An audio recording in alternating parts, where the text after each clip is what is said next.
দেখে তো ঘোড়াই মনে হচ্ছে, কিন্তু এটা গলা কাটা ঘোড়া তো। নরেশ দা, আমাদের আগে আগে ওই ঝোপটার মধ্যে দিয়ে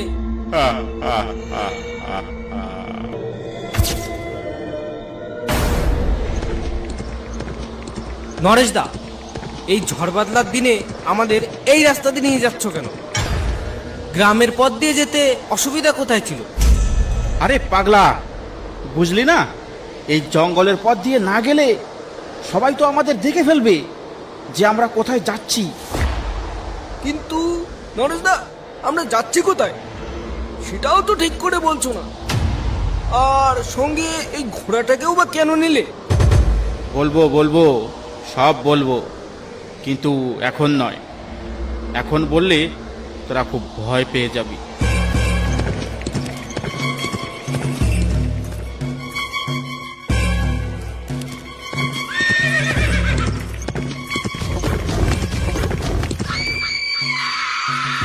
কি হলো রবিন, তুই দাঁড়িয়ে পড়লি যে?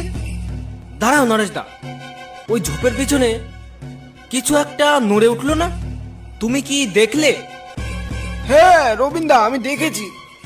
কি যেন একটা জন্তুর লেজ গুটিয়ে আমাদের দেখে পালাচ্ছে। সে কি আমাদের দেখে পালাচ্ছে, নাকি তার খানদানকে আমাদের ভক্ষণ করার জন্য ডাকতে যাচ্ছে? নরেশ দা, এই জায়গাটা কিন্তু আমার সুবিধের মনে হচ্ছে না। যত শিগগির পারো এখান থেকে পালিয়ে চলো। আশেপাশে অজানা বিপদ ঘোরাফেরা করছে। আরে দূর, অত ভয় পাচ্ছিস কেন তুই? তুই যে এত ভয় পাস, তা যদি আমি আগে জানতাম তাহলে তোকে আমার সঙ্গে আনতামই না। ভয় পাস না, শুধু ভাবতে থাক আমরা কোটিপতি হয়ে গেছি। কোটিপতি? সেটা কিভাবে? মধু তো ঠিকই বলছে নরেশ দা, দুবেলা দুমুঠো ঠিক করে খেতেই পাই না, সে আবার কোটিপতি ভাববে কেমন করে? তাই এভাবে এখানে এভাবে দাঁড়িয়ে থাকলে সেটা বুঝবি কি করে? এখন চল এখান থেকে তাড়াতাড়ি।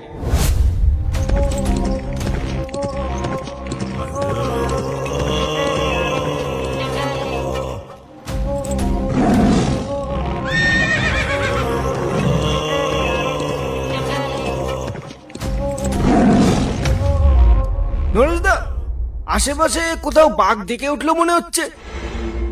বেশি কথা বলিস না, ওসব বাঘটাকের দিকে খেয়াল করার এখন সময় নেই।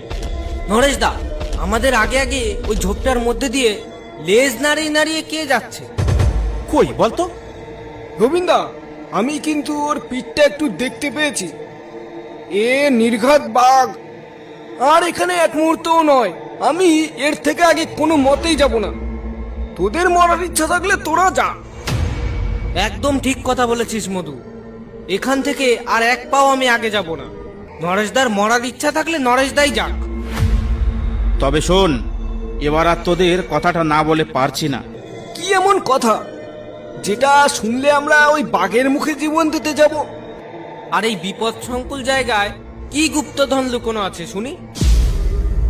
নাকি কোনো প্রদীপের জিন আমাদের জন্য সোনার মোহর নিয়ে বসে আছে, যাতে আমরা বড়লোক হয়ে যাব?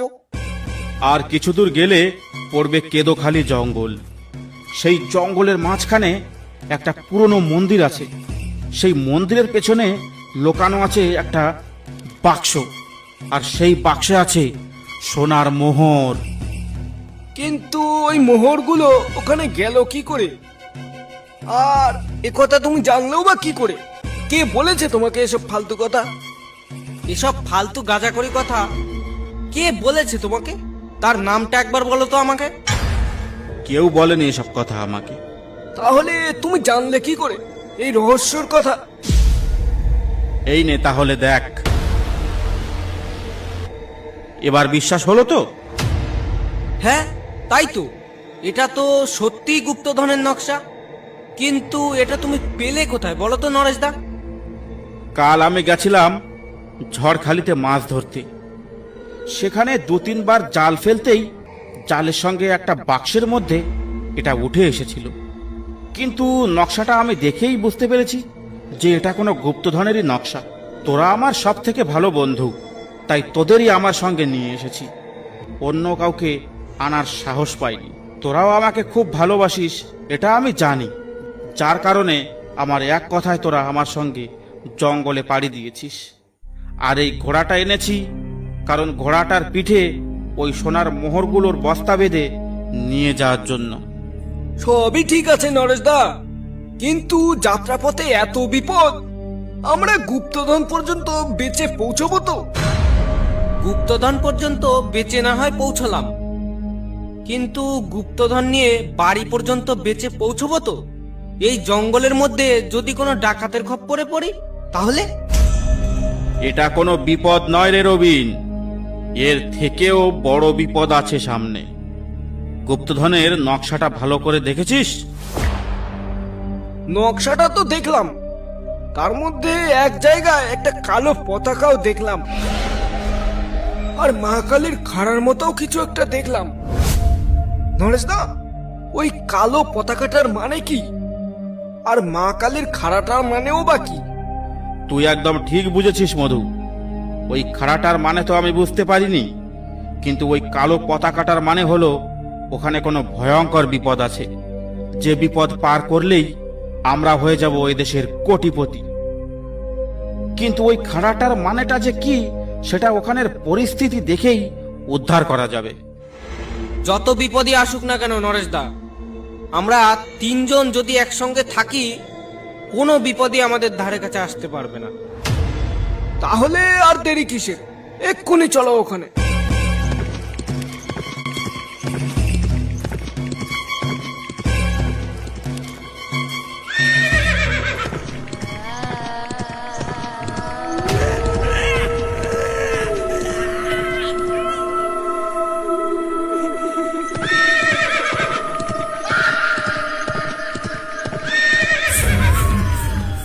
ওটা কি নরেশদা?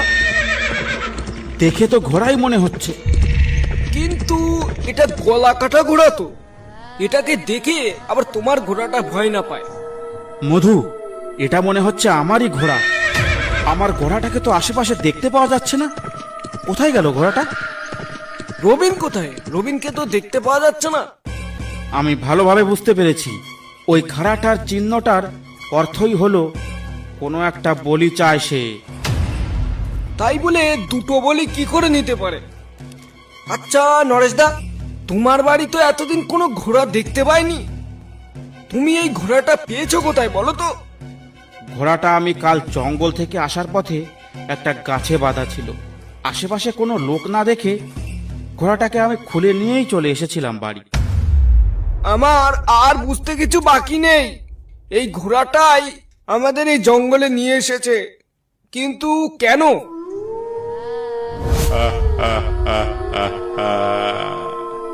কিরে, ওখানে চুপ করে দাঁড়িয়ে থাকবি?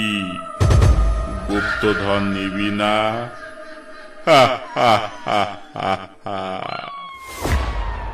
কে কে কে ওখানে? তোমার কি ক্ষতি করেছি আমরা? আর আমার বন্ধুকে কোথায় রেখেছো? তোমার তো কোনো ক্ষতি করিনি আমরা। ক্ষমতা থাকলে সামনে এসে কথা বল, আমরা তোকে ভয় পাই না। তোরা ভয় পাস না, তোরা ভয় পাস সেটাও আমি চাই না। তাহলে তুই কি চাস? আর আমাদের এক বন্ধুকে কেন মেরেছিস? তোদের বন্ধুকে আমি মারতে চাইনি, কিন্তু আমি প্রতিজ্ঞা করেছিলাম, এখন তো তাকে মরতেই হবে। তাহলে আমাদের ঘোড়াটাকে মারলি কেন? ঘোড়াটাকে মারলাম কেন? ও ঘোড়াটা তোদের ঘোড়া নয়, ও ঘোড়াটা হলো আমার ঘোড়া, এই দিলবর ডাকাতের ঘোড়া। দিলবর ডাকাত? তার মানে আমরা কি তাহলে ডাকাতের খপ্পরে পড়েছি? কিন্তু শুনেছি ডাকাতরা তো লুকিয়ে কথা বলে না, ওরা সামনে এসে আক্রমণ করে বন্দি করে। ওসব আমি 100 বছর আগে করেছি। তা লুকিয়ে আছিস কেন? আমাদের সামনে এসে কথা বল, আমরা তোর কাছে কিছু জানতে চাই।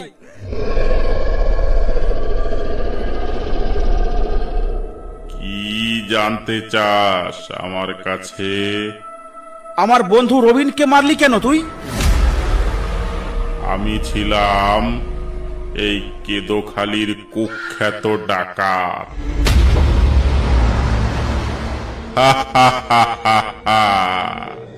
কেদোখালির দিলবর ডাকাত। আমার দলে ছিল 200 সেনা, আমি ছিলাম তাদের সর্দার। কিন্তু একদিন আমার সেনাদের মধ্যে কেউ একজন চক্রান্ত করে আমার ঘোড়াটার শিরচ্ছেদ করে দেয়, সঙ্গে আমারও ভবলীলা সাঙ্গ করে দেয় আমার এই ধনরত্নের লোভে। আর তোদের কাছে যে এখানে আসার চিত্রটা রয়েছে, সেটা আমি বানিয়েছিলাম বিদেশে গিয়ে এই ধনরত্ন বিক্রি করার জন্য। সবই তো বুঝলাম, এখন তুমি কি চাও দিলবর ডাকাত? মুক্তি। আমি মুক্তি চাই। তোমার মুক্তি আমরা দেব, কিন্তু আমাদের ভালোভাবে বাড়ি যেতে দাও। হ্যাঁ, আমরা গয়ায় গিয়ে তোমাদের নামে পিণ্ড দান করব, দয়া করে আমাদের যেতে দাও।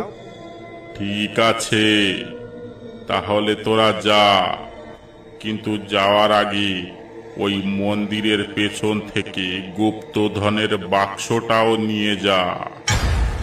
তোমাকে দেখে মনে হচ্ছে তুমি তো একটা ভালো মানুষ ছিলে, কিন্তু আমার বন্ধুকে মারলে কেন? ওটা আমার প্রতিজ্ঞা ছিল। আমি প্রতিজ্ঞা করেছিলাম 100 বছরের মধ্যে যে এখানে এসে আমাকে মুক্তি দেবে, তাকে আমি ধনরত্নে ভরিয়ে দেব, কিন্তু কেউ আসেনি। তারপর আমি প্রতিজ্ঞা করি, এই 50 বছরের মধ্যে যদি কেউ আসে এখানে, তাকে আমি মেরে ফেলবো।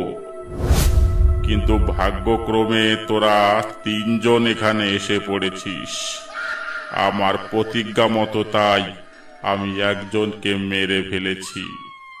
এতে আমার দোষ কোথায়? প্রতিজ্ঞা পূর্ণ করাটাই যে কোনো আত্মার পরম ধর্ম, সে দুষ্ট আত্মা হোক বা পরমাত্মা। কিন্তু দিলবর ডাকাত, আমরা যে পথ দিয়ে এখানে এসেছি, এ পথ খুব বিপদ সংকুল। তুই চিন্তা করিস না, তোরা নদীর পথেই যাবি। এই গুপ্তধনের বাক্স নিয়ে নদী পথে সাঁতার কাটতে কাটতে যাবো নাকি আমরা? তার ব্যবস্থা আমি করে দিচ্ছি।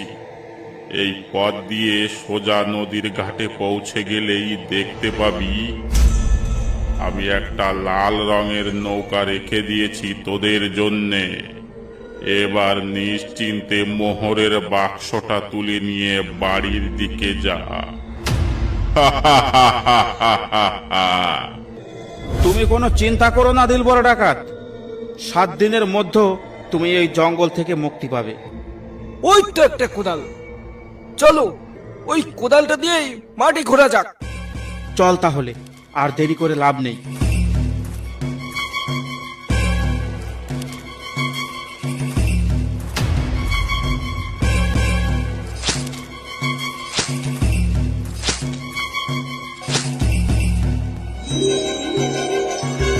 এই দেখো নরেশদা, বাক্সটা বেরিয়েছে। বাহ, তাই তো, বাক্সটা একবার খুলে দেখতো।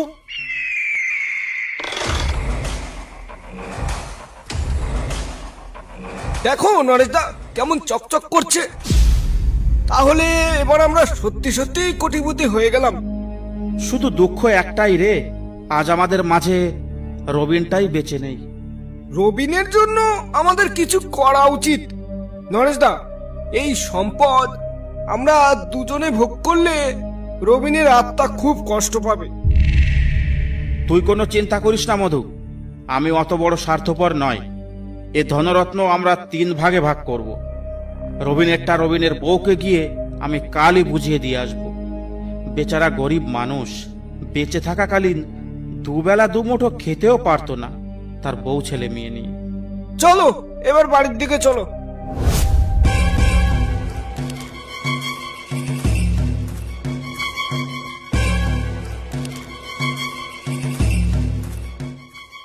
অসংখ্য ধন্যবাদ ভিডিওটা দেখার জন্য।